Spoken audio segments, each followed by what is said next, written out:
Hello viewers and welcome to another episode of Welcome to Lancer. In today's episode, Orca, from Bison Industries, by Rad the Lad. Anyway, Orca, better known as the killer whale, is a type of toothed whale that's actually a type of dolphin as it belongs in the Delphinidae family, which is also the oceanic dolphin family. Basically, Orca is to dolphin what rhino is to unicorn, and just like your usual dolphin, Orca are massive asshole. Not only that, they are also apex predator, which means no other animals in nature could prey on them, making them double asshole. As a predator, the orca would not only straight up isekai a seal into a fantasy world as a giant truck-sized dolphin, but they will also intentionally torment their prey for what's left of its lifespan just for the hell of it. Orca are dicks. Named after the animal, Orca utilized its extensive sensory array to detect hidden enemy in the battlefield and hunt them down like its preys. Looking at its stat, Orca has decent health, high armor, low evasion, and excellent E-defense. However, it's rather slow while being a really big boy. But it does have an okay heat cap, along with an excellent sensor range and save target. As for its traits, it has a staggering 4 of them. First, Impenetrable Hide, makes attacks with AP tag against Orca unable to benefit from it. Second, marked as prey, when Orca locks onto a target, they are also automatically scanned too.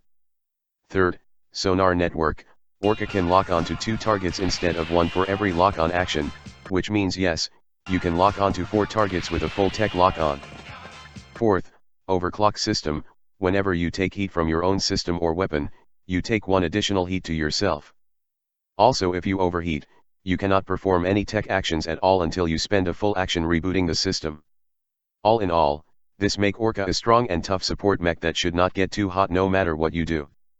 Onto its weapon mounts, it only has a single heavy along with 8 base system points to customize. As for its core power, Orca can activate Prey Seeker with Apex Predator. Upon activation as a protocol, Orca can emit a sonar pulse that maps everything out within its sensor range, including allies, enemies, and terrain, down to the tiniest details, displaying all their current locations. All enemies within your sensor range must also pass a system save or they can't benefit from invisibility, hidden, or soft cover until the start of their next turn while also suffering lock-on condition at the same time. On top of that, all hidden traps, mines, and other stuff that would normally be hidden or invisible from you will be revealed. Also, this effect lasts for the rest of the scene as Orca will also continue to emit the sonar pulse at the start of each of its turns until it is jammed, stunned, shut down, or until the end of the scene. In short, nothing can hide from Orca with this core power, and everyone in your team can wipe them out more easily with higher accuracy. As for the rest of the license, you get Beluga Combat Rifle and Sonar Spike in the first section. Beluga Combat Rifle. 1 shot. And replay sends every following shot to the same location.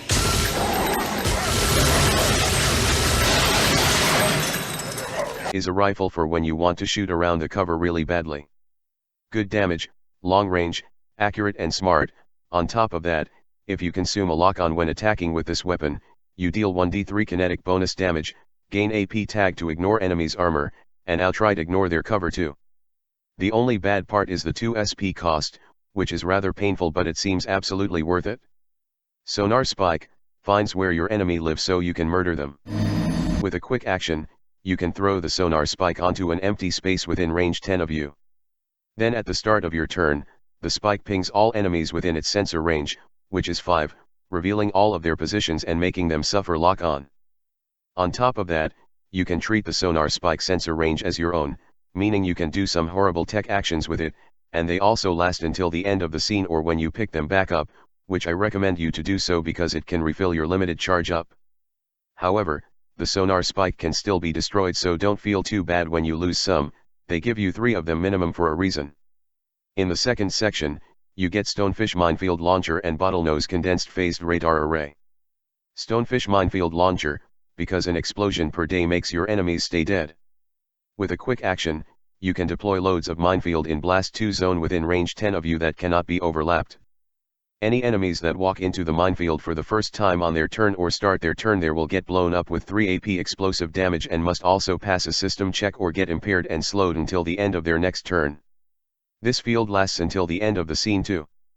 Frankly, it's pretty damn good at shutting down your enemies, but do note it's limited, so use it wisely. Bottlenose condensed phased radar array, pushes your sensor slightly further beyond.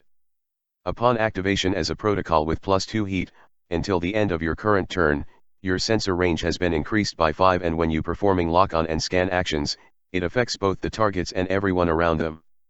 In the final section, you get Manta Bombard Array and Piranha Auxiliary Micro Missile Pod. Manta Bombard Array.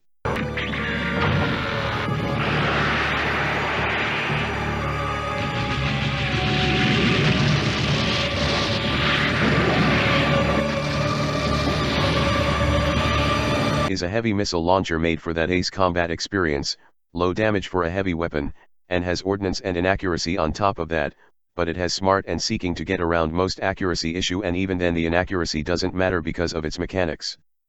Basically, this weapon cannot be fired normally, you can only target locked on enemies and you must consume the lock on too.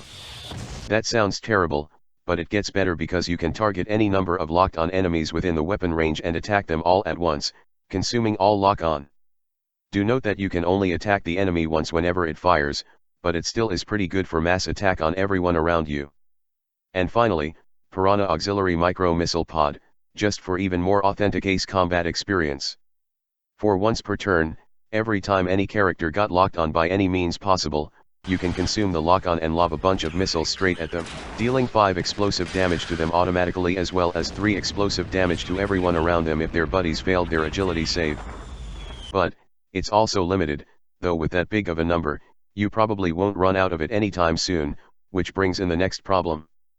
The system is automatically destroyed when you take a structure damage, and if it has any limited charge left, you also take 1d6 AP explosive damage from being blown inside out, rendering any damage resistance useless.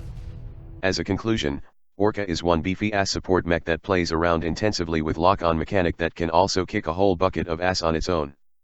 If you are looking for a mech that can be modified to both support yourself and your allies, Orca is a pretty good pick.